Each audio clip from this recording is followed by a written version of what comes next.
Fellow Falcoholics, what is up? Welcome to episode 179 of the Falcoholic Live. I'm your host, Kevin Knight, joined by a wonderful special guest this evening. He is Aaron Freeman, at Falc Fans, host of the illustrious Locked On Falcons podcast, as he is often refers to it. Aaron, how are we doing tonight?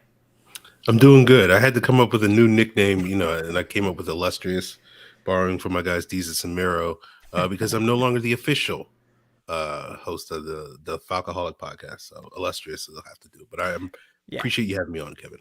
Absolutely. We could still get you on many of the official programs. It's you're not excommunicated from the Falcoholic. Obviously, since you're technically an employee, you're very much the opposite of excommunicated, more like more communicated, whatever the opposite of that would be. But happy to have you on, talk some Combine. We're going to talk whether, the team's comments at the pre-Combine presser, whether there's anything to those, or if it's just sort of, the sort of things we would expect them to say, maybe some other things there.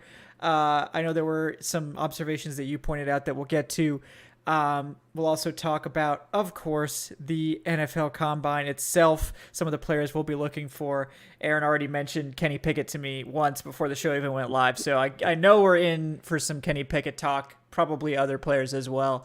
Because I don't expect Aaron needs the entire hour for Kenny Pickett, but I don't know. I don't want to speak for him, so we'll see what happens. Yeah, we'll see what happens. See where the night takes us. But we'll also have Evan Birchfield, Director of Guest Personnel, joining us whenever he is available, so we'll have him popping in as well. But until then, let's kick it off with that pre-Combine press conference. I know you mentioned one of the most interesting things to you was that the team sort of confirmed this straddling the line, have your cake and eat it too strategy of not willing to say they're going all in on a rebuild, but also not necessarily maximizing a win now window. And that does certainly track with what they did last year. I think we both have sort of referenced that over the course of the year, that like, oh, this doesn't really look like a win now roster. But what do you think that means this year, now that they have a little bit more in terms of cap space if they want to pursue that, have a little bit more in terms of draft capital with the extra second round pick? What do you think that means for this year? Should fans expect a more aggressive approach or similar to last year? Yeah, I mean, I'm expecting, aggressive is probably not the right way of terming it, because I don't expect anything in terms of their free agent approach to be aggressive, but I think they'll be more proactive. It seemed like, and I know me personally was very frustrated that first week of free agency last year, where basically the only moves they made were just like trading for Lee Smith, and it was like, and then maybe like Brandon Copeland or something like that. I can't remember exactly how it went, and it was just like, I have nothing to talk about, and as someone who gets paid to put on a podcast 5 days a week, not having anything to talk about when all this stuff is going on around the NFL is very frustrating to me. So, I don't think we'll see that play out quite to the degree, if for any other reason other than the fact that there are several players that the Falcons have to try to re-sign this year that they didn't necessarily feel compelled to re-sign last year, where they were pretty much willing to let everybody test the market and figure it out later. So we should have at least a little bit to talk about that first few days, whether they keep guys like Patterson or Foye Oluokun or Russell Gage or whatever the case may be. In terms of them sort of going out there and making big splashes, they basically, as you alluded to, confirmed that that's probably not what they're going to do. So it may be sort of that same similar approach that we saw in many of the Dimitrov years, where they kind of sit out free agency those first couple of days and then maybe make a move or two, the Monday after free agency kicks off, to see once the big money sort of settles down. So that's kind of my approach. That's my expectations for what they're going to do this year. And we'll just sort of have to see if they wind up living up to that. But, last year I thought they would be a little bit more proactive than they were, and I was very wrong about that. So you probably can take any predictions I make about the Falcons with a grain of salt at this point. Yeah, I was all in on, they're taking Justin Fields, get used to it. So, we're all wrong. That's the thing about this business people need to understand. You just need to have a take, and you need to have a good reason for the take. You can't just make up a take out of nowhere, but you just have to be comfortable with being wrong because it's gonna happen. It's gonna happen a Yeah. lot, but it's no fun just being like, well, they could do this, they could do that. I don't know what they're gonna do. I'm not gonna say no. You have to plant your flag on something. So I'm glad that you planted your flag there. Obviously, it didn't work out, and I echo your sentiment of wow, this is a really boring free agency period. Uh, peek behind the curtain actually ends up working out well for me because typically free agency is when spring break is. So I typically take a vacation that week. So Mm. if it's quiet, then it's perfect. I can just wrap it up later. But generally, that's not been the case, and I think they are more likely to be active early in free agency this year. And one of the reasons is what you mentioned that they have a more interesting group of re-signings. We talked about that a little bit on the show last week, but I did want to get your take on some of those guys in terms of, like you mentioned, Patterson and Foye. Other than those two, anyone else that you think, and those two, obviously, do you think they'll bring back any of those guys or any of the other impending free agents at this point? I feel pretty optimistic that some of the guys that they'll be able to probably keep on like veteran minimum contracts, they'll be able to retain because I think they'll do I can't remember which offseason it was, but there was one of those off seasons under Dan Quinn where basically they went out there and basically offered a bunch of veteran minimum contracts, and all the guys that knew they weren't going to get better than that in once the market kicked off basically resigned before, and everybody that felt like they could make more money tested the market. So I imagine that will be kind of the overarching sort of tendency for this year. So like the Mike Pinnells, the Darren Bates type of players, I think they should have success. Josh Harris, although he's worth way more than the veteran minimum, but as a long snapper, that's generally how it goes Yeah. with those guys. But yeah, those guys I feel pretty optimistic that basically the guys that won't be able to get better than a veteran minimum contract or slightly more than veteran minimum contract will be resigned. Isaiah Oliver, I think, will probably be in that group of players. But as far as like the big three, I think most people agree it's Patterson, Aluakun, and Gage. And I feel confident that they'll keep at least one of those guys. Mm-hmm. Like I feel like they certainly have enough cap space or will have enough cap space to at least keep one of those guys. And sitting here today, I feel like Patterson is for me the safest bet just because I don't see the market being as robust for him as I think some people think it's going to be, just because of his age and the position that he plays. And it's just like the running back market has just been very sluggish these last couple of years. And so I feel Yeah. like the Falcons will be able to make a competitive offer for Patterson. He may still wind up testing the market, but I don't necessarily expect another team to come in and swoop in and blow him away with an offer that will basically make it easy for him to leave Atlanta. So I feel reasonably optimistic between those two. I think Gage wants to be here. And again, that's just a gut feeling or whatever the case may be. And again, I don't think the market's going to be great for him just because there's so many really good wide receivers hitting Yeah. the market. So I think the Falcons, if they do make a competitive offer, they should be able to retain him as well. But part of me questions a little bit if they're going to do that. And some of that's owed to the departure of Dave Brock, who I know was a guy that, was a big fan of Russell Gage within the building. And so I wonder if the Falcons will decide to go in another direction and maybe pinch a few pennies and wait till the draft or sign some sort of lower tier wide receivers. And then Aluakun's kind of the toss up.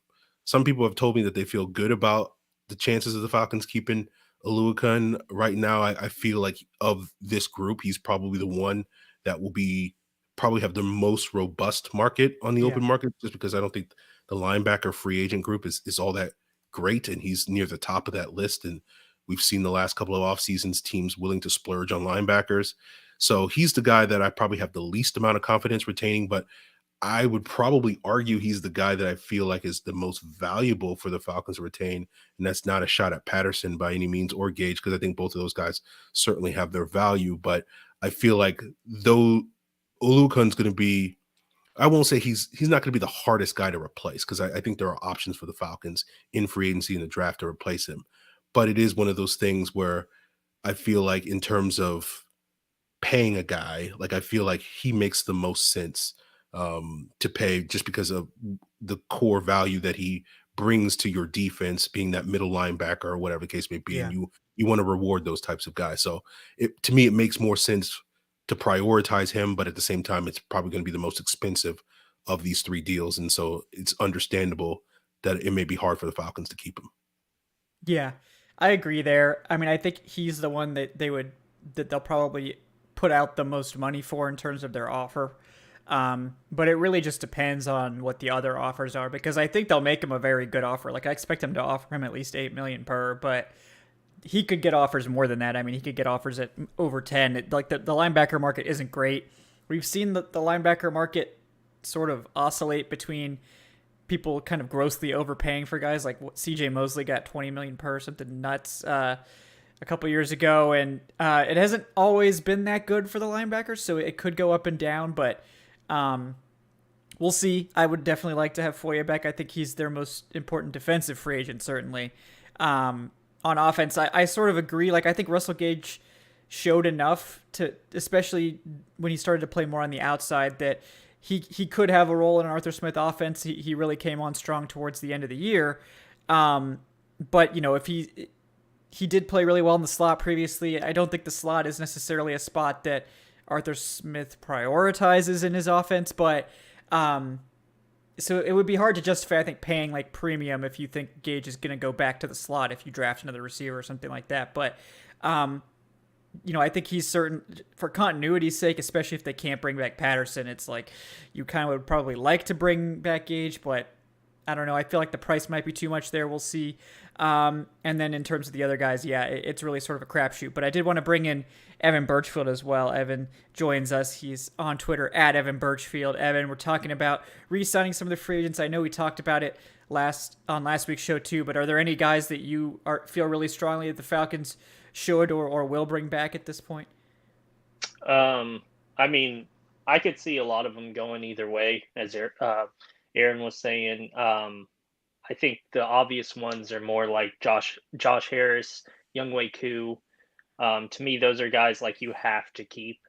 Obviously, you could get a cheaper kicker or maybe, a cheaper long snapper. But, I mean, at that point, you're just kind of getting cheap. I think Patterson is the one I want the most for obvious reasons. But it's just something nice about seeing, a player be this open about wanting to stay. Especially with a team that's, rebuilding, even if they don't want to say the dirty word. And, he's made it completely obvious in public on Twitter and Instagram or whatever that he wants to stay in Atlanta. And hopefully they get that done to where he can, because I think it's been beneficial for, obviously the team benefited. He instantly became, maybe aside from Kyle Pitts, their best player on offense this year. With Ridley, being out week 5 or whatever. And, he's been other places where offensively it just didn't work out. I mean, he was with, a bunch of different teams, Vikings, Bears, being with the Patriots, one of the best coaches of all time in the NFL. And they couldn't figure it out. But something happened in Atlanta where all of a sudden he's, one of the better running backs in the NFL, according to PFF.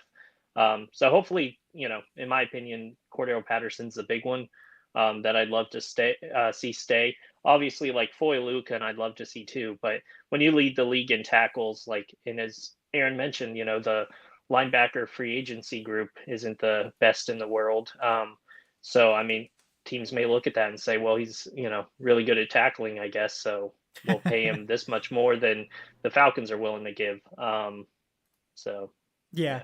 It's tough. It's tough because, like you said, free agency so much depends upon the class, and we'll see who ends up actually hitting free agency. Does Donta Hightower go back to the Patriots? Probably. Anthony Hitchens ended up getting cut by the Chiefs, so he sort of enters the fray as well.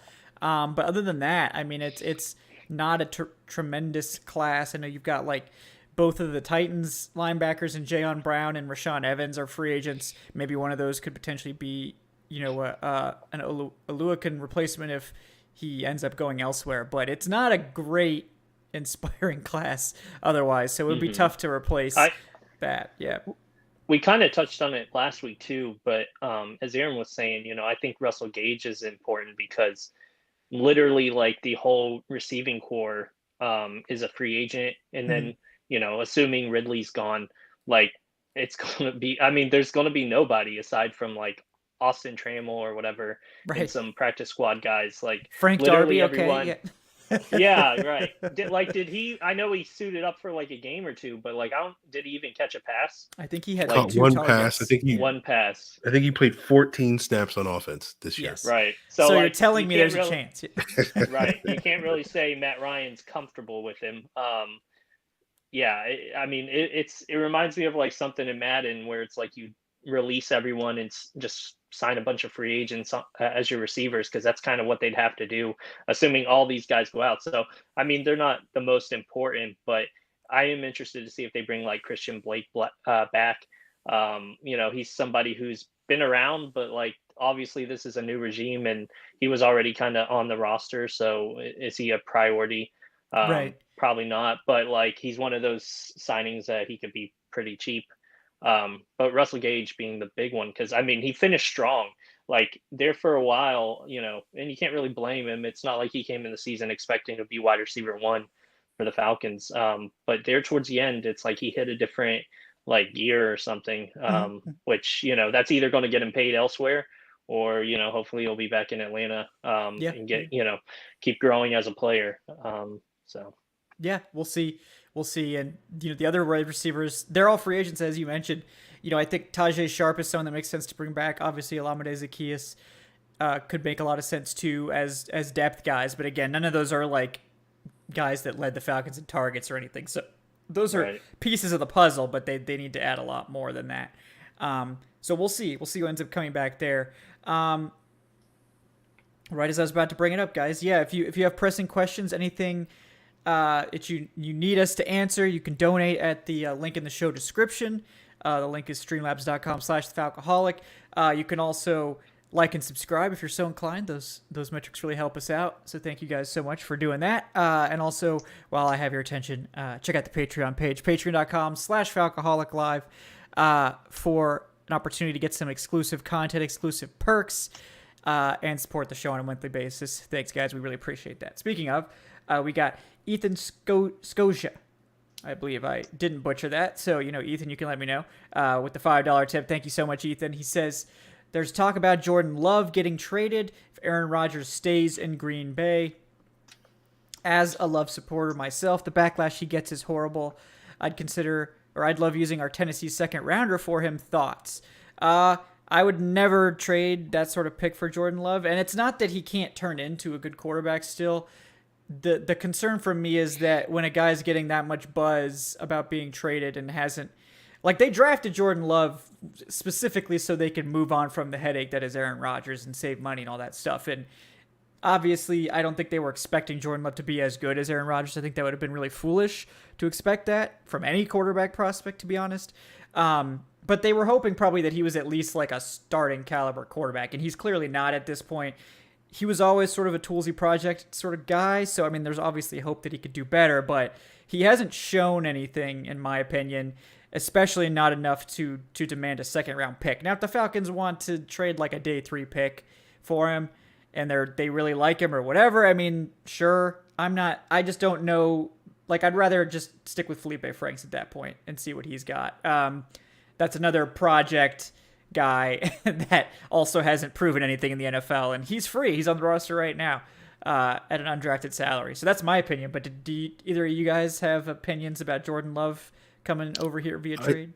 I do. I was right. on a Twitter Spaces the other day, and Eric Robinson was in there, and Jordan Love came up, and it became very heated in there. And I was like, wow, people are very passionate about They love whether or not the Love. Falcons should trade for Jordan Love. I did not weigh in at that time, but had I done so, I would have basically said, like, the whole Jordan Love thing now is eerily similar to the Josh Rosen thing, where after the Cardinals took Josh Rosen and then took Kyler Murray next year, they basically were going to dump Josh Rosen, and teams were lining up to potentially trade for him, thinking that, okay, well, the situation with him was a bad one, and we'll bring him into our building and he'll be better for it. And Miami, that wasn't true. Tampa Bay, that wasn't true. And now we're, I think on the 4th team with Atlanta, it hasn't been true. So I feel like because the Falcons have already dipped their toe in that sort of experiment with Josh Rosen, I would be disinclined to try to do it again with Jordan Love and hope that lightning strikes twice. As you said, if Green Bay thought Jordan Love was going to be a good quarterback, they wouldn't be dumping him at this point in time. Even if they know that he may not be as good as Aaron Rodgers, like he's a very salvageable piece. You know, having a good quarterback on your roster is very valuable for your long term, particularly if Aaron Rodgers, you know, may be retiring in another year or two. Mm-hmm. So that's your first kind of red flag with it. And for me, like, while I wouldn't be against the Falcons trading a day 3 pick, as you put it, Kevin, for Jordan Love, that to me is like a plan C. Right. I don't see why that would be your go-to strategy.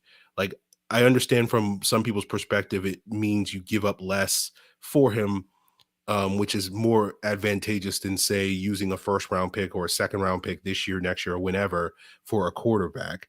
But at the end of the day, the goal is to find the best quarterback, not necessarily to spend the least amount of money on the quarterback, right? Right. So I think you have to kind of have your priorities in mind, that just using a day 3 pick because it's not as valuable as a day 2 pick doesn't make it a superior option for you.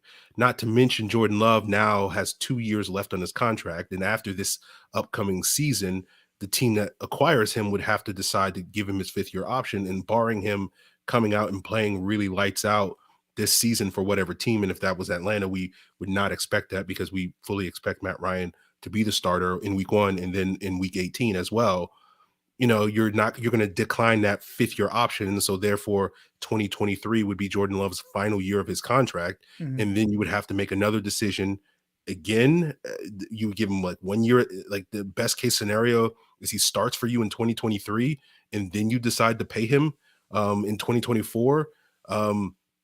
So that scenario just doesn't really work for me. Like, again, if you don't have better options, then I wouldn't basically be against it. But again, I feel like that's a plan C. I think your plan A should either be to take a quarterback early in this year's draft or early in next year's draft. And only if basically the board doesn't fall you a certain way in this year's draft, then you contemplate, okay, is Green Bay willing to give us, to dump Jordan Love on us for like a 5th round pick or something like that? And then maybe you consider it. But prior to that, it wouldn't be, you know, it feels so much like what they did last year, where the quarterback that they wanted, allegedly Trey Lance, didn't fall to them at 4. And then they went in and signed AJ McCarron later that night, because it was like, oh, well, this is our plan B, I guess, Right. because we were hoping on Trey Lance. And that's what trading for Jordan Love feels like at this point in time. So Yeah. we've already been down that road again. I just don't feel like that's a great place to be. Yeah. No, I agree 100% with that. Evan, did you have anything you wanted to add before I weighed in, or I just want to give you a shot? Um, just kind of, piggybacking off what Aaron said, the Packers probably would have, not been so desperate to keep bringing back Aaron Rodgers if they thought they had something in Jordan Love. Um, you know, Famously, they did it with the Brett Favre situation where Rodgers, his first 3 seasons, had 1 touchdown and an interception, not even a game started, came in a couple games, but no games started. And what they do, one of the, at that point, one of the 2 better quarterbacks in their, historic franchise, in Brett Favre, they basically said, well, see ya. We've got this other guy, Aaron Rodgers, who's ready to come in, you know, with like nothing backing it up, aside from what they've seen in practice and, limited games. He went in, I'm imagining, for like cleanup or whatever, but he didn't have a game started at that point. And then, so, I mean, is that kind of, I think if if somebody's, who you want to go down the road with, and it doesn't seem the Packers are, obviously you want to keep Aaron Rodgers around if he's still playing at like a top level. So I can't fault him for that. But at the same time, it's like, you just kind of know, like, okay, we're going in. I don't know what year it is with Jordan Love, but like, you used a 1st-round pick on him. He's, I think, only started that 1 game where he had 2 touchdowns and 3 interceptions. Like, it wasn't anything that blew the door open. Is like, oh man, somebody needs to go get this guy from the Packers. And they probably don't have a huge trade market for him either, at least if you buy into like rumors and stuff like that. Yeah. So yeah, if they get like a, day 3 pick, the Falcons were interested, just to kind of like see what, what's going on there. I'd be okay with that. I wouldn't like get upset, but yeah, I mean, it's probably just not a good sign how the Packers have kind of, basically seems like they're going all in on Aaron Rodgers every season. And if they thought the future was bright with Jordan Love, I think you'd see a different kind of outlook with them, where it's like, okay, well, we're willing to shop Rodgers or you know whatever, because they could get a lot for him. So I think that's pretty telling. Yeah, yeah, I agree. I think it's just the signs aren't good for Love's long term prognosis. He'll be going into his third year this year, to clarify. So it's like you're not trading for him at a very advantageous time. I think the closest comp you could get was probably Jimmy Garoppolo, but at this point, before Jimmy got traded, I mean, he'd come in and won games. I mean, he'd looked like, oh, this guy is interesting. Whereas Love has not really looked interesting. So I just don't see paying a Jimmy Garoppolo price for a guy who hasn't done it. And even the Jimmy Garoppolo thing, I mean, I guess you could argue whether or not it's worked out for San Francisco. I mean, I think they clearly got pretty solid value out of Garoppolo at this point. But even then, they were still trying to upgrade over Jimmy Garoppolo. I mean, they traded a bunch of picks to go get Trey Lance. In this scenario, is it, with the 49ers or whatever, it was like Jimmy Garoppolo was their quarterback. If you're getting Jordan Love, like, you're not benching Matt Ryan for Jordan Love. So No. are you just having him sit like in 3 years or going into year 3, like he's had time to learn behind one of the better quarterbacks in the league, some would say in NFL history. So like, what would him sitting behind Matt Ryan accomplish aside from maybe we'll find out later on. And you also heard with Jimmy Garoppolo, like you heard that the Patriots love Jimmy Garoppolo. Yes. Right. Mm-hmm. And the main reason why they traded Jimmy Garoppolo was because Tom Brady was like, you got to get rid of this guy or you got to Yes. And basically they were like, I guess Jimmy's got to go now. And so like that's not the scenario with Green Bay. Like it seemed like it was going to be that scenario a year ago with Green Bay where Aaron Rodgers basically made that ultimatum. But I think, it didn't necessarily go that way over the past year. So I think, again, I like Jordan Love a lot. As you say, Kevin, he was a toolsy, intriguing sort of high upside guy.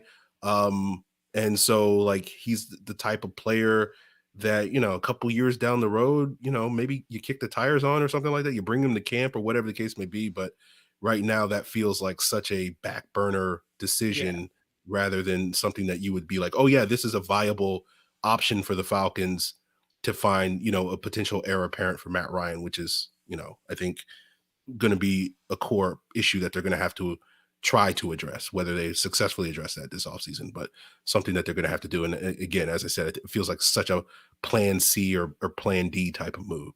Yeah. And that sort of segs into the rest of the discussion surrounding quarterback, which is maybe not a topic that people thought would be as big this offseason. I think those of us that really pay attention have sort of suspected that quarterback could be an issue at any time, considering Matt Ryan's age and how early the Falcons are picking in the draft. There's always going to be the opportunity to add a quarterback. Now, whether the one you want or not is there at your pick, as it was last year, even at 4, the one they wanted wasn't there. At 8, it's even more of a crapshoot. Before we get to that, I did want to touch on a quarterback question from Brandon Brass. The $2. Thank you so much, Brandon. He wants to know our opinions on Skylar Thompson and the Falcons possibly adding him on day 3. To be honest, I have not watched Skylar Thompson. I know he has a lot of fans. I know of the day 3 sort of guys, he seems to be getting, a lot of hype along with like Bailey Zappi, who I liked at the Senior Bowl. So I can't really comment on him. I don't know if you've seen more of Skylar Thompson, Aaron. I have not. I don't know if this is the same person that asked me about Skylar Thompson earlier in the week, but basically my goal was to get through the 6, I call them the medium 6 guys in terms at the top of the draft before the combine. And then over the next month or so after, I'll start to dig deeper on the day 3 guys. So I haven't gotten to him yet. Yeah. So apologies, Brandon. Don't know too much about Skylar, but when I do catch up and eventually at least read some scouting reports on Skylar Thompson, I'll share with you what I learned from that, but I haven't even gotten that far yet. So, but yeah, as sort of a broader quarterback question, that kind of delves into a little bit of what was discussed at the press conference. Both Arthur Smith and Terry Fontenot sort of remarked that in various interviews, not necessarily just at the pre-combine presser, but that they like this quarterback class, they think it's intriguing, and I mean, I would expect them to say that even if they thought it was terrible. But I think there's probably at least one guy, maybe two, that they like. Now, where they like those guys is up for debate, of course. But they also mentioned, and Arthur Smith mentioned Matt Ryan specifically in his trade talks multiple times, which is the reason I zeroed in on Matt Ryan. But that, look, if the Falcons received a good enough offer, a Matt Ryan trade would be on the table. Obviously, that comment sort of blew up. And I fanned the flames, I admit, but Did the but I same try, too, Kevin. yeah, So I'm with you there. yeah. But I mean, the way he seemed to emphasize Matt Ryan to me was sort of telling that, like, look, if someone wants to make us a crazy offer, we'll consider it. So I don't think they're going so far as they're like actively pursuing a Matt Ryan trade, but I think they want teams to know, like, hey, it could be an option for you, but you're going to have to come with a great offer because it's not necessarily something we want to do. Is that sort of your read on that as well, based on what you heard, Aaron? Yeah. I mean, it was funny because when I think it was Chris Mortensen that broke that report on week 18, the Sunday morning or whatever, that, the Falcons were going to keep Matt Ryan. And I was surprised by that because like knowing how Arthur Smith and Terry Fontenot have addressed that topic the previous year, I kind of expected them to do it the same way, which is what they had, because then Arthur Smith, like the next week, walked that back when someone asked him about it. Like, is Matt Ryan going to be the quarterback in 2022? And he's like, hey, never say never. You don't want to back yourself in the corner. We love Matt. We think he's going to be the guy, but like, who knows? And so like that's continues to be the mantra that Arthur Smith continues to put out. So like him saying what he said is not a surprise to me because that's basically what he's been saying since he got the job back in January of 2021.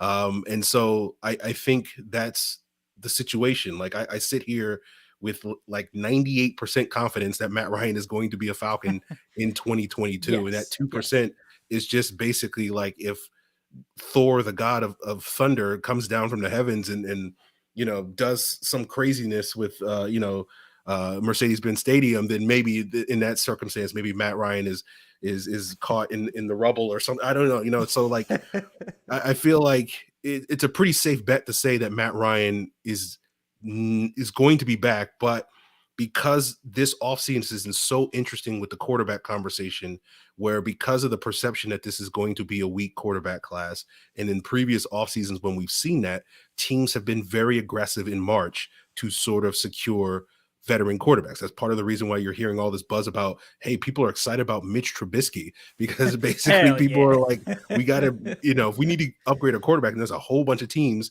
in the NFL right now that could use quarterback upgrades.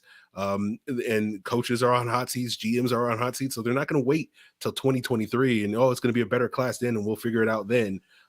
These quarterbacks are going to go. So everybody was looking at Aaron Rodgers and Russell Wilson and Deshaun Watson as sort of the big trade names that would happen this offseason, but it looks like all three of those guys are staying put.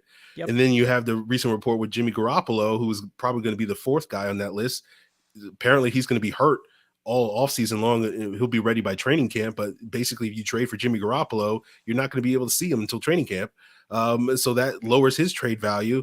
And so then you're looking at the Mitch Trubisky's, you're looking at maybe Kirk Cousins or Derek Carr, or whatever the case may be. And all of a sudden, when you eliminate Rodgers and Wilson and Watson, all of a sudden Matt Ryan theoretically looks a lot more intriguing if you're another NFL team. And so I think the Falcons at least are sitting here saying, like, you never know what's going to happen. Like some team could call up the Colts or the Washington, the Commanders could call up and say, here's 2 first-round picks, and we'll take Matt Ryan off your hands. And the Falcons will be like, that's an offer we can't refuse. So again, that's that 2% chance that happens exists out there. So I think the Falcons are covering all their bases when they say that. But, at the same time, it's like, yeah, they're probably not going to trade Matt Ryan, but there's no harm in at least us, the fans, maybe people in the organization, but there's no harm in us at least talking about it. Yeah. I mean, I think it's something that fans should be ready for. Not that means it's likely to happen, but that it's on the table. And because of the reasons that you said, Aaron, we could be at a situation very soon where Matt Ryan is the best option.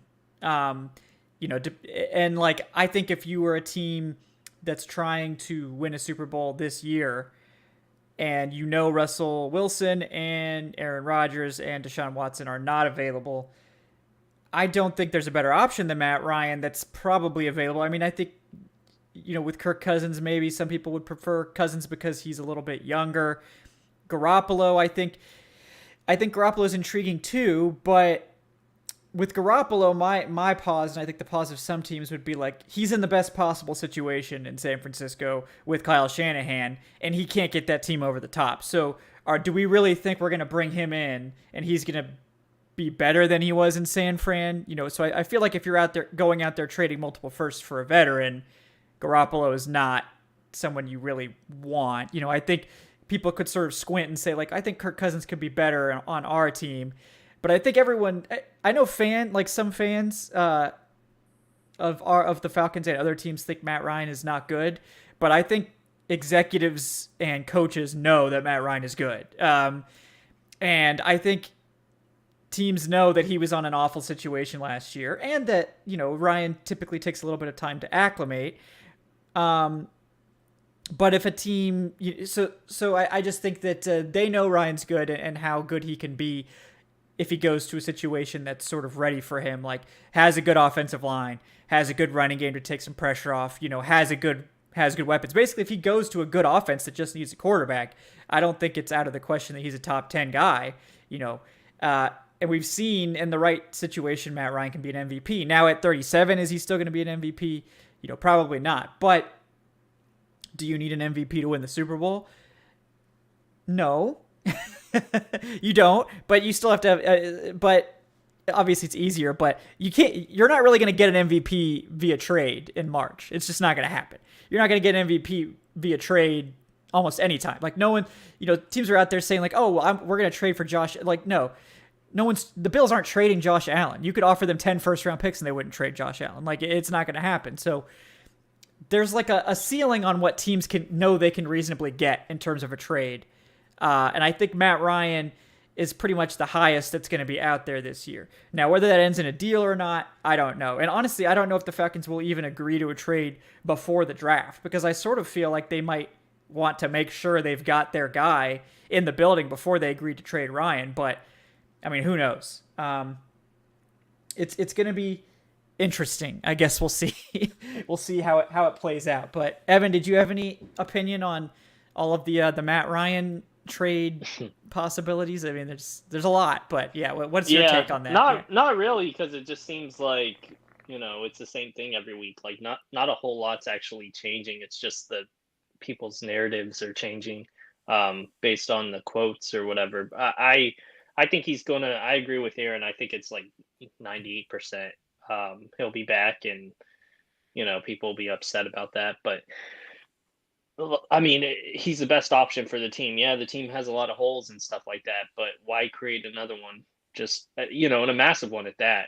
Yeah. What are you going to replace? If you get a rookie in the draft and you trade Matt Ryan, like, do you feel comfortable starting that rookie with this, current roster?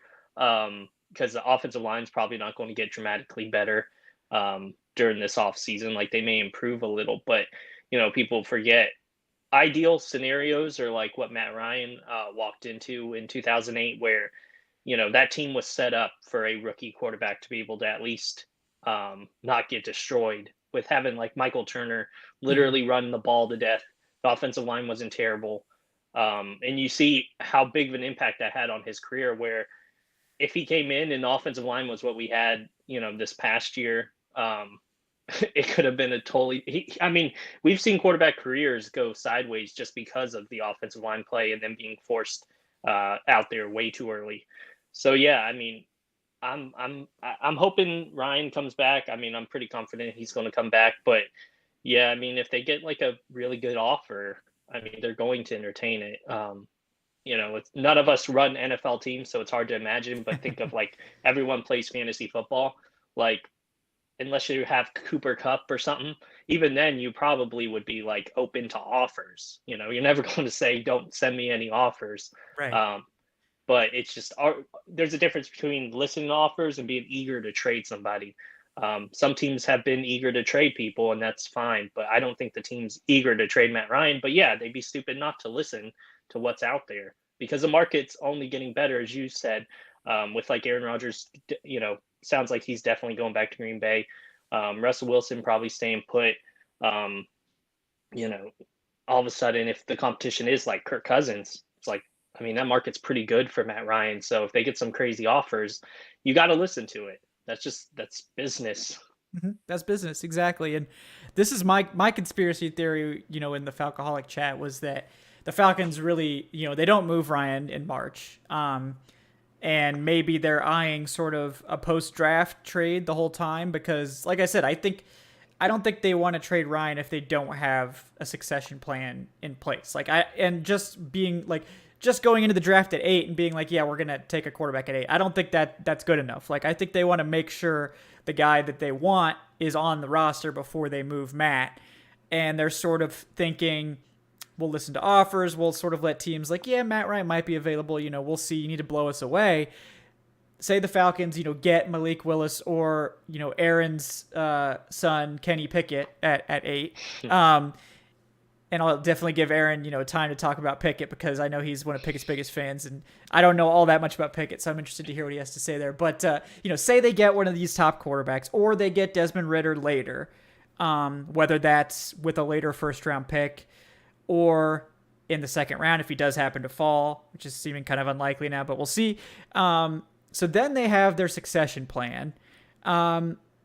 So maybe it gets into be, post-draft, say the Steelers missed out on the guy they wanted. They don't end up leaving the draft with a quarterback. It's possible that the offers for Ryan may even improve after the draft for these desperate teams that miss out, because every year there's teams that miss out. So that's sort of where I'm leaning, because post-June 1st, you save a lot more money with the trade. And I sort of don't think that the Falcons are going to be trading Ryan before they have the guy they want on the roster, but that's sort of where I am. I that's not necessarily founded on anything real. That's sort of my gut feeling. But let's segue that into some more draft talk with obviously you guys know my opinion on Malik Willis. We've talked about Malik Willis a lot on here. Aaron, I believe, is team Kenny Pickett. So Aaron, I wanted to give you the floor to discuss why Kenny Pickett is a good quarterback. I don't know that you necessarily are a fan of taking him at 8 or not, but what's your sort of take on Kenny Pickett and where would you consider drafting him? I have some thoughts on that. I do want to follow up on what you just said. I kind of feel like if the Falcons were to trade Matt Ryan, they would need to do it before the draft. I know the cap implications of waiting till June, but I just think because the history of that is just so rare that the only real example of a team trading a first round pick after June 1st for a quarterback was Sam Bradford with the Vikings. And that basically only came after Terry Bridgewater had that devastating knee injury and they thought his football career was over. So again, that feels like going back to that 2% thing. But like, for me personally, like the bare minimum for the Falcons to not just hang up the phone if you were to call about Matt Ryan would be a pre-draft trade where you get a first this year so that then you have 8 and whatever that pick is, so that one of those picks can be the quarterback that you wind up taking and you still feel like you can get a high level player at another position, whether that's the second first or the first, whatever. And then probably at the minimum, a conditional pick next year that could turn into a first if Matt Ryan was good this year and the conditions wouldn't necessarily be that hard to meet. Like say, basically, he led the team to the playoffs or something like that. Or whatever the case may be. Starts 15 games or plays 80. Yeah, something like that. That's like what they had with Wentz, right? Yeah. It was like like something like 70% of snaps or something. I can't remember the exact details, but something like that.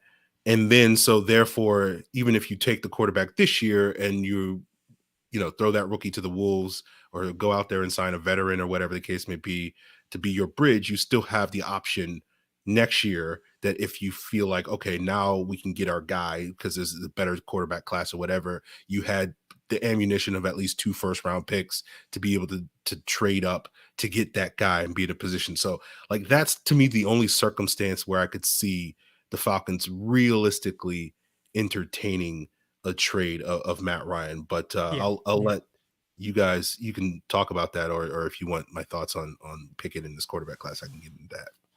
Yeah, I mean, I agree with what you're saying. I mean, I think financially, the best time to trade Matt Ryan, if it isn't post June 1st, is before that roster bonus hits, like on Hmm. March 18th or whatever. I feel like that's always hard to pull off. And teams know, like, oh, if we just wait this out for a few days, we save another $7.5 million or whatever, and the Falcons have to pay him, another $7.5 million. But it's, I I agree with you. The best opportunity for draft compensation is certainly like early, like at the beginning of free agency when everything's trying to get settled. And there's a non-zero chance that teams know, okay, Rodgers isn't available, Wilson's not available, we're not touching Deshaun Watson with a 10-foot pole. So it's either Kirk Cousins, Matt Ryan, or a hurt Jimmy G. And like the Falcons could have a line, like there could be a line of teams like, sort of putting out feelers. But I agree with you. Like the floor is 1 first and a day 2 pick next year. That's the floor for an offer I think the Falcons would have to consider. And I think to get it done, it might need to be a conditional, second that could turn into a first sort of thing. Particularly with the knowledge that like the team that's trading for Ryan, is thinking they're going to be competitive next year. So the Falcons are expecting it to be a late pick. So even more reason to make it, a first at that point. But yeah, I mean, I think that's probably the more likely path for a trade. Of course, is early in the process when teams are feeling frisky and throwing, draft picks around and money like it's nothing. But we'll see. But Evan, what do you think? Do you think it's more likely that the trade would happen early or like after the draft? I think early, just because they want to benefit off this upcoming draft. You think if they do it, they've got to take a quarterback. I would imagine, and then hopefully they're looking at like veteran quarterbacks, because you're not going to ideally throw him out there to just start right away. So there's got to be a plan in place for that. Because I mean, you think of it, but there's not like a whole lot of veteran, quarterbacks ready to come in and start right away anyways. That you at least would trust to win you games. But that's something else they have to think about. Partner the rookie quarterback, assuming they take one with somebody who can start, maybe that whole season. If they don't feel the quarterback's ready to go, there's no reason to risk throwing him out there and getting hurt or whatever. If the offensive line doesn't improve a lot, I mean, trading Matt Ryan, and then you also got to think like the receiving core is, as we already touched on, is nobody. Assuming they end up trading Ridley and don't really bring these guys back. But even if they do, they're not like a tremendous group. It was one of the, weakest wide receiver groups in the league, in my opinion. So the rookie quarterback wouldn't have a whole lot to work with anyways. But yeah, I'd say it has to happen before. But, if they're really worried about the cap situation, it could happen later. But I think it benefits them more just to do it before. Yeah, I agree. And like there are veteran options, none that are going to necessarily result in you being like a great competitive team, but like stopgap guys like Jacoby Brissett is out there, Tyrod Taylor, Andy Dalton, Cam Newton, these sorts of guys. Hey, Jameis, yeah. Why not? Get the NFC South tour going. Let's keep it going, right? Yeah, exactly. We just got to get him on the Panthers next year after the Panthers stick with Sam Darnold again, and then they need, there you go. Then we trade Jameis to the Panthers for another high pick. See, now you're cooking. I like. Yeah, there we go. We're getting real spicy now. This is like way down the rabbit hole. But yeah, I mean, if the Falcons were to do this trade, they would probably. I guess I would say this: like, if we see the Falcons sign one of these guys, like a Tyrod or a Jacoby Brissett or something, to like a, like the deal that they were on this past year, so like $5 million, $3 to $5 million for one of these guys, Marcus Mariota, who knows? Like, if they actually do go out and sign one of these guys, I would prepare for a Matt Ryan trade at that point, because I don't really see the point in signing a stopgap starter if you're planning on Matt Ryan sticking around. I mean, I usually you sign one of those guys to be your backup if you're thinking you're going to be like a playoff Super Bowl contender, and it's like if our quarterback goes down for a couple games, we're gonna be able to get through it with Tyrod, or we're gonna be able to get through it with Brissett. But the Falcons are not there, I don't think so. Maybe some of you guys do. I don't think they're necessarily that close. So it would sort of be a waste of money for a team that's probably going to be relatively conservative in free agency. But that would sort of put my spidey senses on edge if that's one of their first moves is signing one of these veterans. So AJ McCarron does not count for that, by the way. But yes, please do tell us about Kenny Pickett, Aaron, because I'm interested to hear where you're considering him and sort of your overall thoughts on him. Since he's from Pitt and everything. So. Yeah, I'm out on drafting a quarterback at 8. Like the idea of taking quarterback at 8 makes zero sense to me unless we're in talking this very hypothetical scenario where the Falcons trade Matt Ryan before the draft. So like for me, I'm kind of looking at that 43rd overall spot and just kind of curious to see who falls, right? Like that's kind of where I'm at. And like with these top 6 quarterbacks, again, I call them the medium 6, whether it's Pickett, Howell, Ritter, Willis, Corral. 5 of them I am intrigued by. Corral's the one guy that I'm just kind of very lukewarm on. But like the other 5, like if someone came up to me and said, this guy's my QB1, I'd be like, yeah, I can see why you like that. It's kind of a pick your flavor type of draft. And you could sell me on any one of these 5 guys. And so for me, like if we'll see how the draft falls and the reports, some people think there's going to be 2 quarterbacks. Some people think there's going to be 4 quarterbacks taken in the first round. Who knows, right? But I feel pretty confident that one of those guys should be available at pick 43, one of those 5 guys. And I kind of feel good enough about all of them, at least the 5, besides Matt Corral, to pull the trigger on one of them. And for me with Kenny Pickett, like, I think he's probably so far been the consensus QB1 in this post-draft process. And I think the main reason is he's probably the safest of the guys. His film from this past year at Pitt is probably the cleanest of all these guys in this draft. He ran a lot of pro concepts at Pitt and executed them really well, showing that, after 3 years as a starter, being comfortable within that offense and being able to execute that offense and executing pro concepts. And I think he does fit what the Falcons want to do, because so much of Arthur Smith's offense is, play action, bootleg, throwing the dig routes and whatnot. And he did that very effectively at Pitt. And I think, when we look at this quarterback class, the guys that are the best at sort of throwing those crossers, it's guys like Pickett, it's guys like Howell. Carson Strong did a pretty good job at that.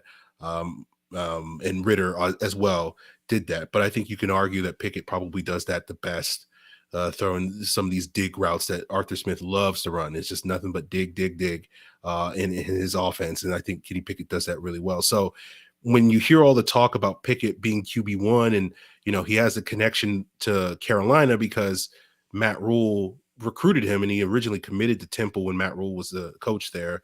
And so you wonder, given what Carolina does this offseason at the quarterback, and they're going to be one of these teams desperate to try to get, one of these veteran quarterbacks before the draft so that they don't have to start Sam Darnold this year.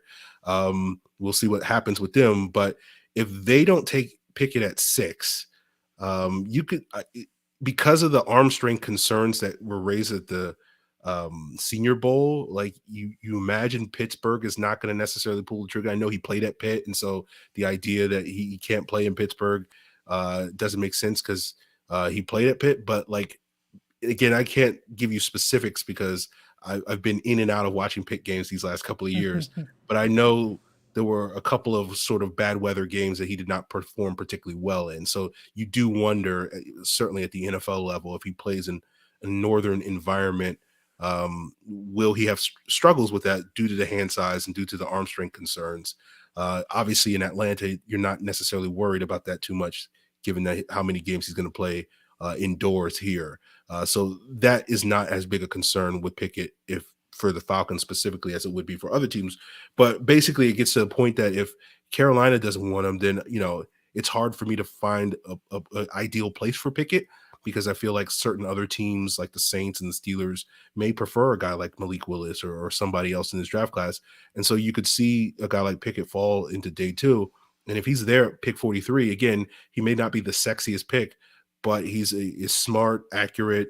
He's got decent athleticism. He's not the most athletic quarterback in this class, but he certainly is comfortable making plays with his legs and extending plays outside the pocket. So I think he checks a lot of boxes, and I think his ceiling Like the player comp I have for him is like Derek Carr is where I kind of compare him to.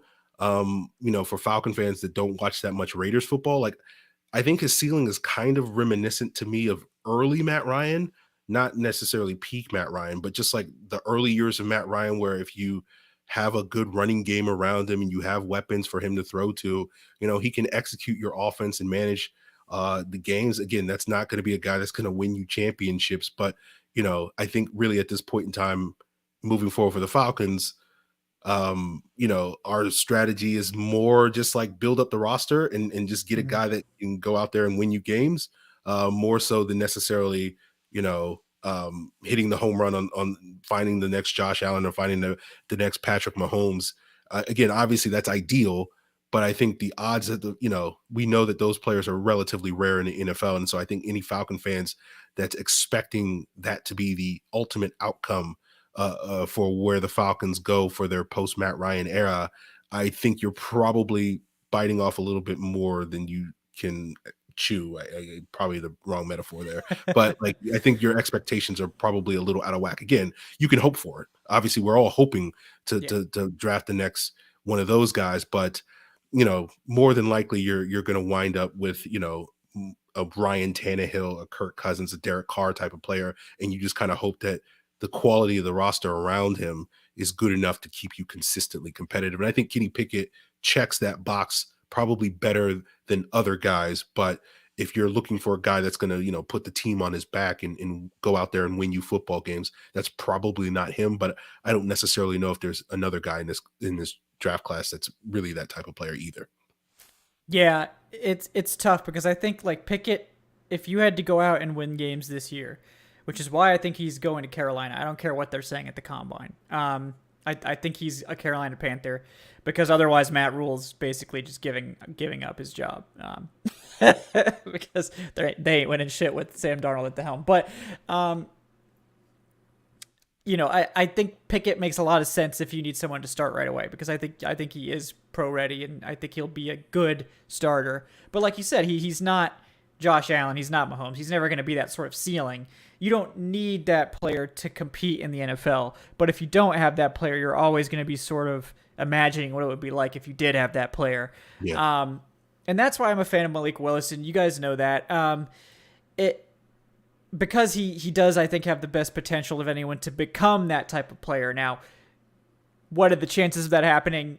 50% lower, probably is the realistic answer.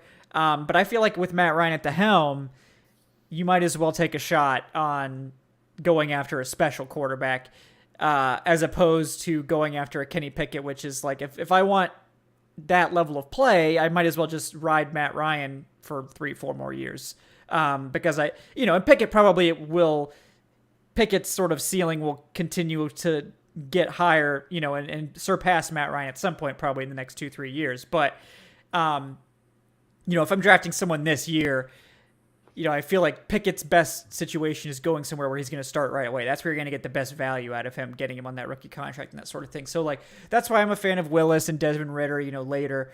But again, like Malik Willis, he's going to be a quarterback at 8. And if you don't want a quarterback at 8, don't think you're going to get Malik Willis because I don't think he's going to make it much longer than that just because of what we were saying. It's the ceiling. Teams fall in love with the ceiling of guys. And Willis is the highest ceiling of anyone in this class. So I just don't see him really making it much further than 8, but we'll see. Evan, did you have any? Yeah, go for it. I just had a question for both of you. Looking at like how you currently rank the quarterbacks, of all of them, who do you think is going to benefit the most from, where they're at right now compared to where they're going to be after the combine and their pro day, unless you want to break those up as two different things? Yeah, I mean, I guess Malik. Like, is Willis like the top of your board? He's QB1 for me, but like he's not going to work out at the combine, so like I don't really think. Right. So like, yeah. But assuming he does like a pro day or whatever. Yeah, like, I mean, if he's 1, you think he'll just stay at 1, and then is there any other quarterbacks where they'll benefit, from the combine or the pro day? I mean, from what I've heard from people who know Ridder, I know Kent LaPlatte from who's the guy who developed RAS. He told me that he thought Ritter would test out as the best athlete of all the quarterbacks. He was pretty confident of that. Like he would have the highest RAS. So I think, from the combine standpoint, Ritter probably has the most to gain from the athletic testing. But I think Kenny Pickett honestly will have a good day too because he's a pretty good athlete. But yeah, what do you think, Aaron, about the quarterbacks that actually are going to work out at the combine? Yeah, I mean, the buzz coming out of the Senior Bowl was that Kenny Pickett was the guy that interviewed the best. Mm. And so, the athletically, as you say, like, yeah, that's not something that Pickett's going to necessarily win. But, I think all of these guys, with the exception of Carson Strong, are all pretty solid to good athletes. And obviously Malik Willis is a great athlete. So, like, I think from that standpoint, all of them stand to benefit a little bit if they test well.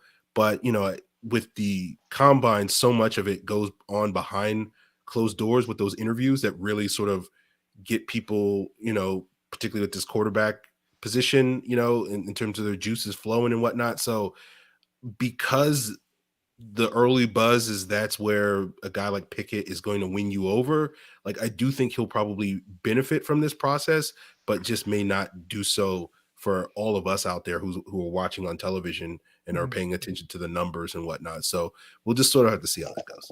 Yeah, I agree. I agree with that take. Yeah, we have a couple of questions coming in that we'll get to real quick. We got Brandon Brass with the $2. Thank you, Brandon. He says, what do you guys think about signing Ndamukong Suh and Emmanuel Ogbah as potential free agents? Yeah, I mean, those are kind of two different classes of guys. Like, Ogbah is probably going to be one of the highest paid edge guys, whereas I think Suh, you might actually be able to get on a somewhat reasonable contract considering his age. Both would definitely be guys I would consider. I mean, I think Ogbah makes more sense for the Falcons. At defensive tackle, there's a lot of defensive tackles. So I'd probably go in a different direction than Suh. Probably try to find someone I could sign to like a 3-year deal, like a Daquan Jones or something like that. Or just go for like the top of the market and go after, what's his name? I'm drawing a blank. Hold on. Ogunjobi. Yeah, like either go for like BJ Hill or Ogunjobi or just go cheap, go for like a mid-range guy like Malik Collins or Daquan Jones or something like that. But Ogbah I like. I mean, Ogbah is definitely one of the top edge guys. So, I mean, I don't think they're going to open the pocketbook that much for someone like Ogbah, but it's possible. You have any opinions on those guys, Aaron? Yeah, I mean, I think when we talk about the guys that are going to get paid at edge, where we talk about the Clownies and the Landrys and Ogbah, I feel like you can make a case that Ogbah is probably the safest of those guys in terms of like, you're going to get a good player, and you're not, potentially going out there and pulling a Dante Fowler and paying a whole lot of money for a guy that's going to come out and give you 4 sacks next year or something like that.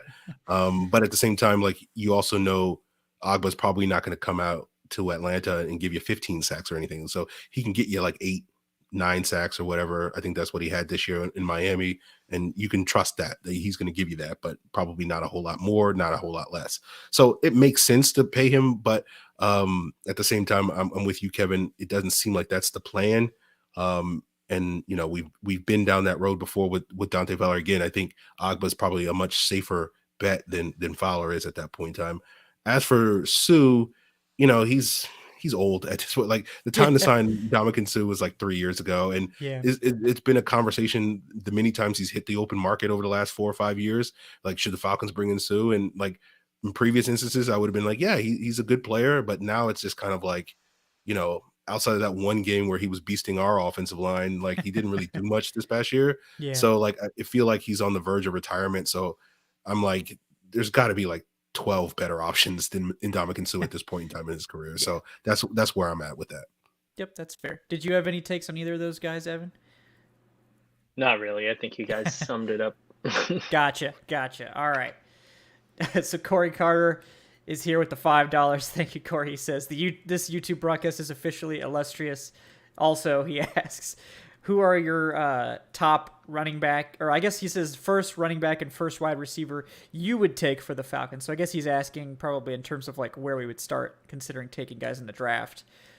Who was the first running back and first wide receiver you would take for the Falcons? His would be Jerome Ford at running back and George Pickens at wide receiver. Yeah, Aaron, I'll let you get the first crack at that one. Who would be the guys you would sort of circle as the first targets for the Falcons at wherever you think they should address those spots? Well, I'll be up front and honest. I haven't watched that many of the wide receivers and running backs. Like, so I've basically only looked at the big wide receivers and the big running Yeah, backs. So, like, if you're, 6 foot, 190-pound wide receiver, I probably haven't watched you. yeah, So, based off of that, I like Drake London the most out of the bigger guys. I like him more than Treylon Burks, but where you're going to probably have to draft them is in the middle of the first round. So unless the Falcons trade back from 8, like I don't feel good about drafting either one of those guys at 8. So unless they can move back a couple spots, and then I would feel comfortable taking one of those guys. After that, when I look at some of the other X wide receiver options, I do like Christian Watson a good bit from yeah. North Dakota State as a potential round 2, round 3 option. He seems like he'll go somewhere between like pick 50 and pick 75 at this point in time, unless he does wind up testing really well and running much faster. Or probably not much faster because he's probably going to run in the 4.4s, but like unless he runs like in the 4.3s or something like that, then Right, something nuts. Yeah. yeah. So he's a guy that he's certainly on my radar if we don't get one of the sort of bigger, better wide receivers in round 1. As for running back, again, I've only watched mostly the guys that are like 215 plus. Um, I'm really enamored with Brian Robinson from Alabama, and I feel like he's going to be a great value in this draft for a team picking probably in round 3, maybe even round 4, where they're just going to get a really solid running back that I think just checks a lot of the boxes that the Falcons should be looking for, or particularly if Arthur Smith is looking for that big bruiser sort of feature running back that can, take the 18 to 25 carries a game that he seems to want in a running back. And I feel like, again, I'm not going to sit here and tell you Brian Robinson's the next Derrick Henry or anything like that, or the next Najee Harris or something like that. But I do feel like he's probably closer to those guys than probably people think he is based off of his limited sample size. So he's a player I'm a big fan of. After that, Damian Pierce is another guy that I really like in the middle rounds, probably in that 3-4 round range from Florida. He's just he's a psychopath is basically how I would describe his running style. So like he's very physical, probably not going to run fast. So, and I kind of hope he doesn't run fast because then his stock will be, limited so that he can still be on the board maybe on day 3 and the Falcons can snatch him up or something like that. Yeah, like I mean in terms of I agree with the guys you mentioned. I guess Brian Robinson, I guess I thought I would like him more when I watched him at the Senior Bowl. He just really seemed like kind of a guy. He didn't really stand out. I mean, he had some great pass blocks. That was one thing that really stood out. But not someone I was super impressed with. But his tape is good. So I mean, it's definitely. I know the concerns with Robinson seem to stem from his footwork and his like lateral mobility because I think he's going to run fast. And when you run fast at that size, everyone's like, oh, well, you're a great athlete. But it's just like, how good of an athlete is he? So the testing for me will probably answer some questions there. Because Alabama didn't necessarily make him run side to side a lot, like they were going to let him run behind his blockers a little bit more. But, I'm interested to see how he tests. Isaiah Spiller would be like the top probably guy I would consider for the Falcons on day 2. I really like Kyron Williams from Notre Dame. He's not really the typical Arthur Smith running back, but he's so damn good. I just don't care. Damian Pierce, like Aaron said, guy I really like. Rashad White and Hassan Haskins are 2 of the other guys in that like early day 3 sort of range that I think could be really good. I know Breece Hall has a lot of fans too. And then like a late round guys, Tyler Algier from BYU seems like a guy that fits what Arthur Smith likes. He was probably going to be around in like the 5th, 6th round. And then Zonovan Bam Knight from NC State, sort of similar story there. So I think it would be smart for the Falcons to wait on running back, honestly. Wait till that 3rd round pick. Wait till day 3 because there's going to be good guys available. It always falls that way at running back. There's always a lot of good running backs. There's always guys that fall. You just got to take the good ones that fall. So we'll see what happens there. And then at wide receiver, it's tough because I have a hard time, just like Aaron, taking somebody at 8. I just think the wide receiver class, I don't think there's like a true like top 10 sort of type of wide receiver in this class. There's not like a Julio Jones, Jamar Chase sort of guy. But there's a lot of like mid first round guys, like so many that I would be shocked if they're all gone at 43. Like from the group of like Traylon Burks, Chris Olave, Drake London, Jameson Williams, Garrett Wilson, Jahan Dotson, like those guys might all go round one, but even then, I'm not sure that all those guys will go round one because that would be 6 receivers gone. And then if they all did happen to go round one, you still got Pickens and John Mechie and Christian Watts and David Bell. Like at 43, one of those top 10 guys are going to be there. And I sort of agree with Aaron. I think Christian Watson right now, especially after watching him in person at the Senior Bowl, I think he's sort of my favorite of that sort of second tier. But again, George Pickens is saying he's going to run a 4.3 or something like that. So, if that happens, that could change things, I guess. I know John Mechie has a lot of fans. David Bell has a lot of fans. The point is that this is a great receiver class in that like mid first to mid second range. I think all of the guys you can draft in that range are going to be good. So you should wait to do so. You shouldn't necessarily force it early. And like, I really like Traylon Burks. I love Drake London. I love Olave. I would be willing to wait for Jameson Williams, but again, not at 8. Like I if they trade back to like 15 or something, that would be an ideal time to take your pick basically of one of those guys. But as it stands now, it's just a little too rich for my blood. We got George Costanza with the $5. He says, you know who I am. You know why I'm here. You know who I want in the first round. That's Jordan Davis. I loved watching him chase down McNamara in the Michigan game. It solidified my resolve for him to in the first round. He's a beast. ATL is not big brain enough to draft him, though. Yeah, I know George was cooling off on Jordan Davis a little bit until the last couple games, the college championship games. So I guess he's full back on the train, George. I don't know if you're full back on at 8 or if you're still hoping they trade down for him. But yeah, Jordan Davis is good. I have a hard time drafting a nose tackle that high. It feels like something that Dave Gettleman would do. But I don't know if that's a good comparison. Yeah. Yeah. I'm very curious to see what Jordan Davis does this weekend because we have been told that he will light up the combine, for months now, similar to one Don Terry Poe. And I'm wondering if the big 360 pounder can break a 5.040 like some people are saying he can. So I'm fascinated to see if George's take on Jordan Davis at 8 picks up a little bit more steam in a week from now after Jordan Davis's combine.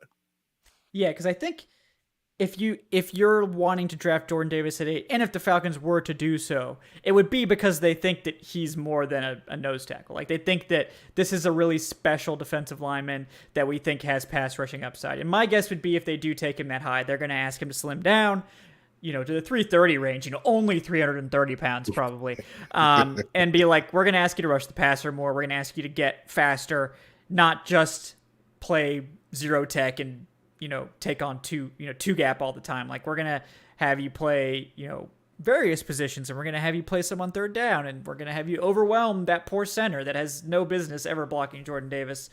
When you play a true 3-4 look with 5 guys in the line of scrimmage, Jordan Davis is just standing there over that center, and that center is just like, Jesus Christ, like what am I supposed to do with this? So, I think if a team like the Falcons were to draft him that high, it would be because they think he's more than that. And obviously, as Aaron's saying, if he tests out of this world, that will sort of lend credence to the hope that Jordan Davis is more than just a, perhaps the best nose tackle in the NFL. Like I think, as a run stuffer, that's his ceiling. Like he could be the best run stuffing nose in the NFL, but like, what is that worth? I think, what's his name? The guy, he was most recently with the Giants, I think. I can't remember his name now. But Snacks Harrison. Yeah, Snacks. Like he was getting $10 million plus a year, but like the top defensive tackle pass rushers were getting 20. So it's like, what is the true value of even the best run stuffing nose tackle? And I don't know if it's 8th overall, but I mean, I guess if you take Jordan Davis at 8 and he just turns into the best run stuffing defensive tackle in the NFL, like I feel like you'd be like, that's probably still pretty good. Like, cause so many first round picks bust, but you probably hope that you could have gotten more, but, we'll see. All right, we got one more from Brandon Brass with the $2. Thoughts on Kenneth Walker in the second round? I mean, Kenneth Walker's awesome. He's a great running back, but he runs the ball. He runs the ball amazingly well. He doesn't really do anything else. He doesn't pass block. He's not really great catching the ball either. Wasn't really asked to do it, so it's like maybe you think you can teach him to. But it's tough. I think back when Arthur Smith was in Tennessee, he didn't really throw the ball to Derrick Henry that much. In Atlanta, he threw the ball to the running back all the time. Now, maybe you could say that's because the wide receivers were absolute trash, and you'd be right to say that. But, I think that, particularly with Matt Ryan at quarterback, Ryan loves to throw to the running back. I think that they probably want a running back they're spending a premium pick on to be able to catch the ball. So I don't think it's likely that Kenneth Walker ends up in Atlanta for that reason, and also because he'll probably go earlier than they really want to spend a pick on a running back. But do you have any Kenneth Walker takes, Aaron?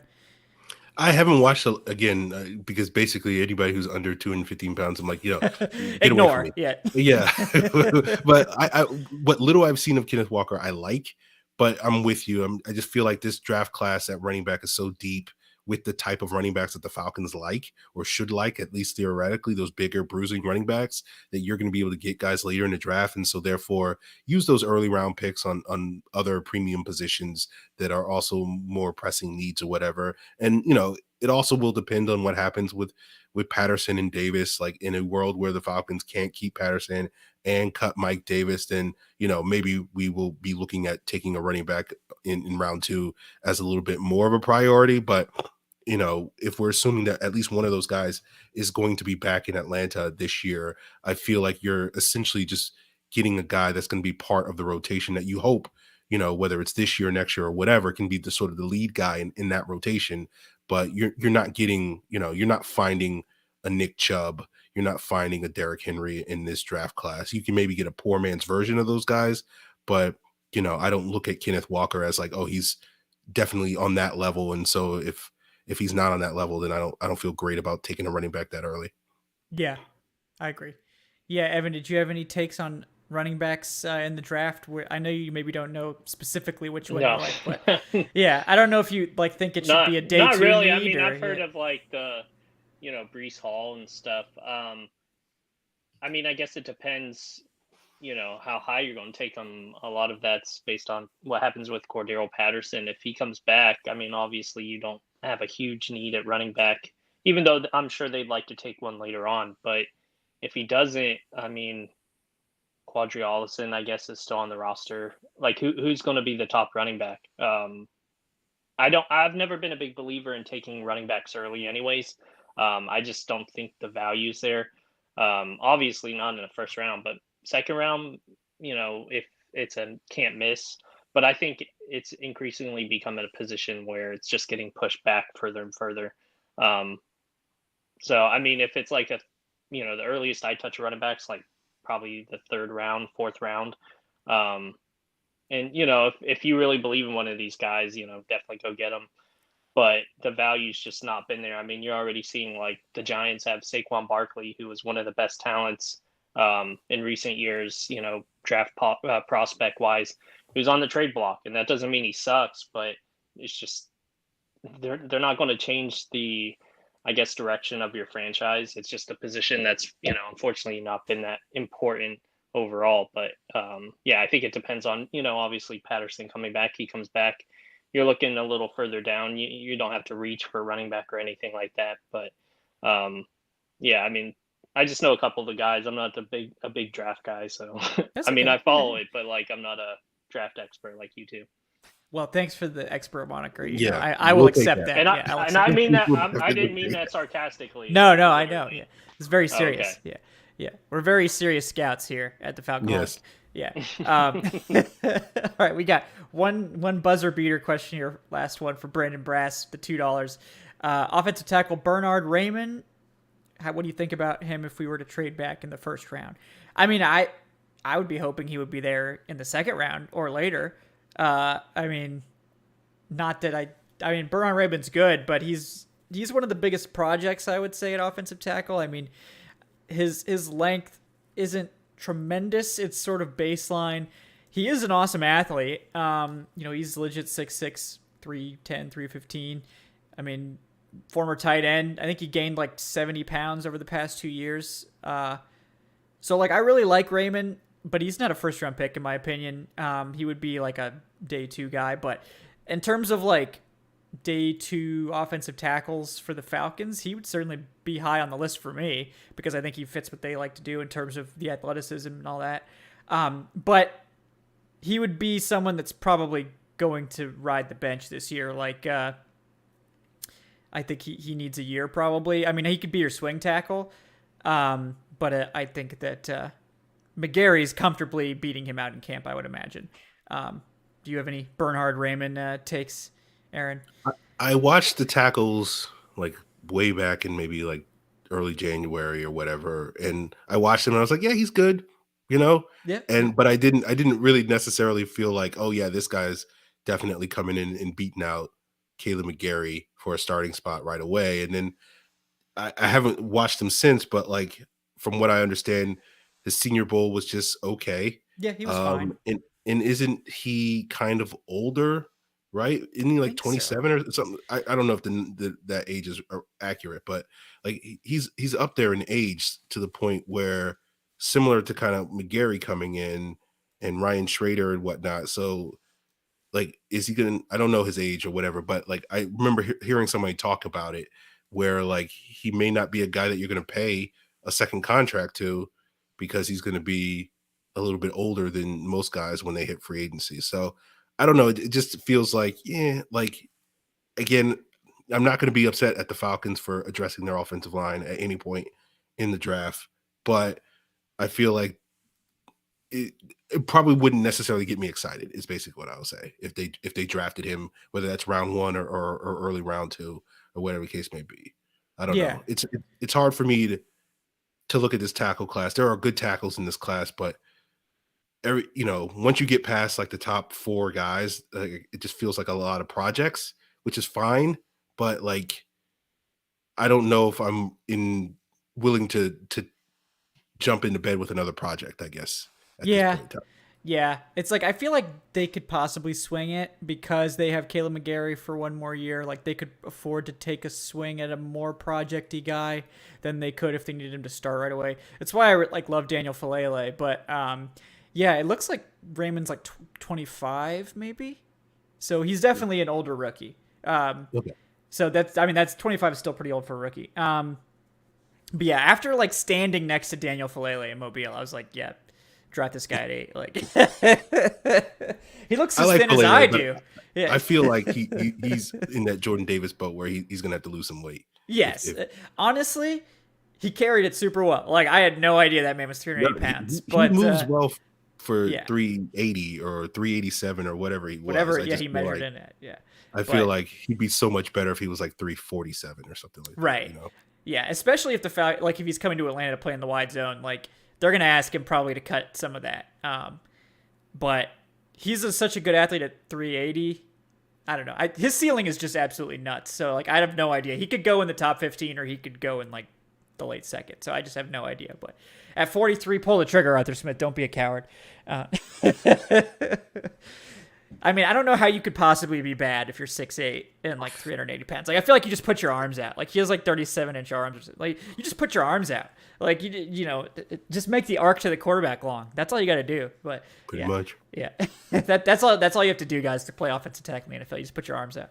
In case you didn't know. But that's why Mayfield and McGarry struggle, because they don't have long arms, right? They got those T-Rex arms, man. Yeah. Yep. Sad.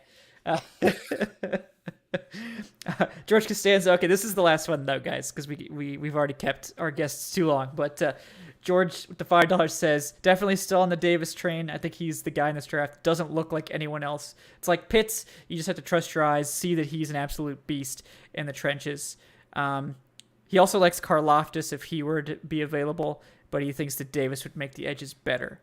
Yeah, I mean, can't disagree there. I think Davis certainly opens things up. I mean, I think he sort of opens things up for the other people on the roster. And I think that there's a projection for him that, go ahead, Evan. It's just like, just how you said it. He makes the edges better, but it's like what's the edges? But if the edges are like 0, Like, 0 they times have no 100 is still edges. 0. So. Look, I Like, would make the edges better just because I'm a body, you know? Yeah. They got to block Anything. me, right? Yep. Just if we could have a couple of like Aaron Freemans and Kevin Knights out there just to distract the offensive line, that would help make the edges better. But maybe if we only I mean, I count get as, what he's saying in a in a defense that has like, even mediocre edge players, it makes sense. But like, is it really going to make it? I mean, we've been looking for edge players forever.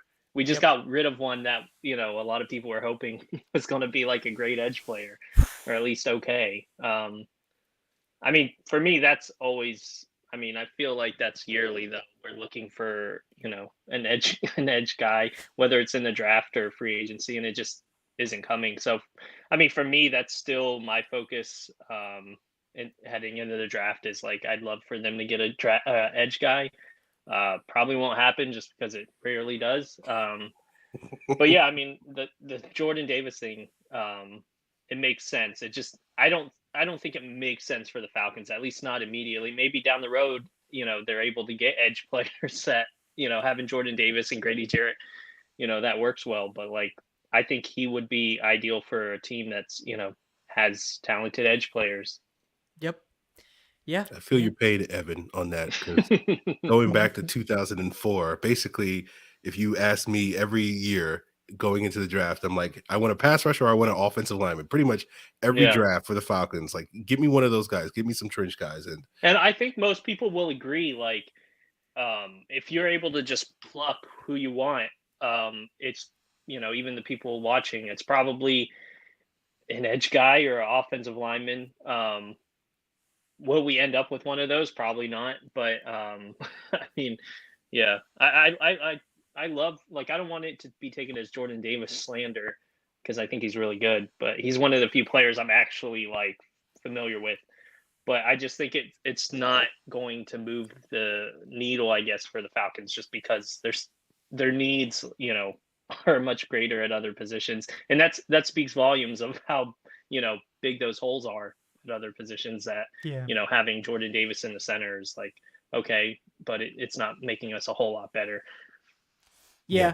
Yep. We'll see how that goes. All right, guys. Thank you all so much for tuning in, for hanging out tonight. Like I said before, please like and subscribe if you haven't already. Leave a comment after the show's over. Those all help other folks find the show on YouTube. Thanks to everyone for donating. We really appreciate that. If you're interested in supporting the show on a monthly basis, getting access to some exclusive perks, including our patron Q&A sessions, you can check out the Patreon page at patreon.com/Falcoholic Live. Before we take off, want to thank my special guest tonight. He is Aaron Freeman at FalcFans, host of the Locked On Falcons podcast, which is every day, 5 days a week, fresh content for you guys. Aaron also is a contributor at our great, illustrious Falcon site, the Falcoholic. Aaron, anything else you're working on you want to let the people know about?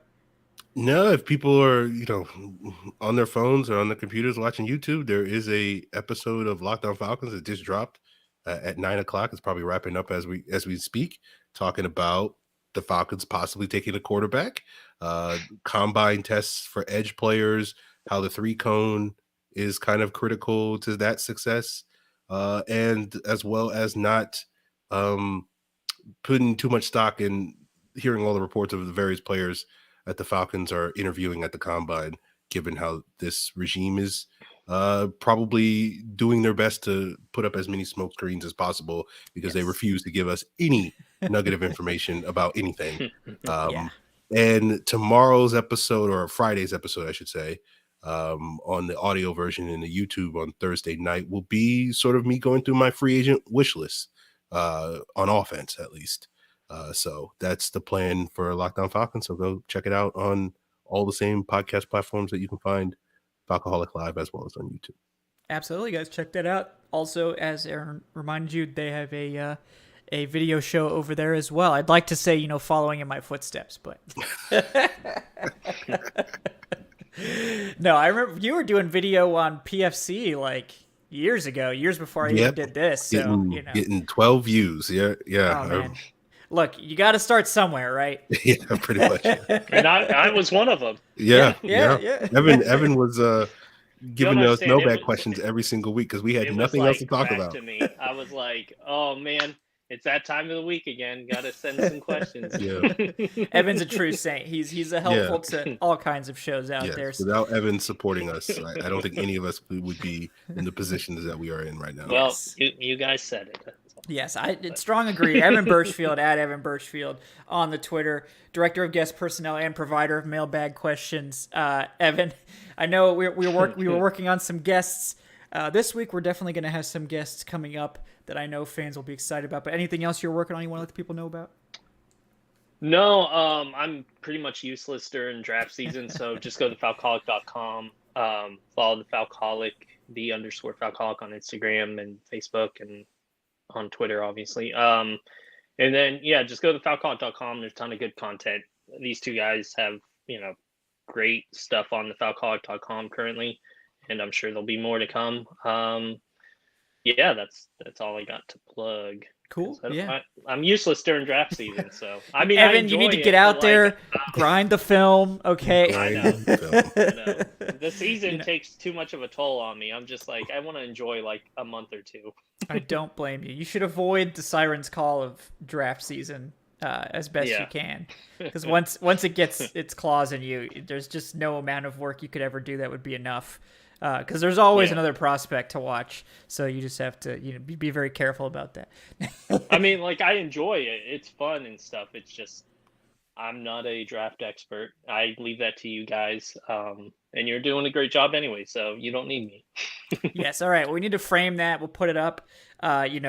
There's two draft experts on the show, quoted from Evan Birchfield. So we'll have that. I'll have that written up here soon. So thanks for that, Evan. Guys, I'm Kevin Knight at Falcoholic Kevin. Like Evan was saying, you can read my expert draft opinions on the falcoholic.com, where I've almost completed my full combine position previews. There's one more coming. Tight end will be the final one coming out tomorrow, Thursday.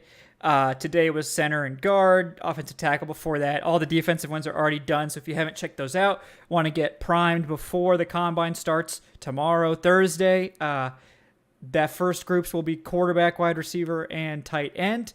So all of those will be up, bumped on the site so you can see them. I'll have, combine recaps every day as well. You guys can always tweet at me at Falcoholic Kevin. I'll be watching the whole combine.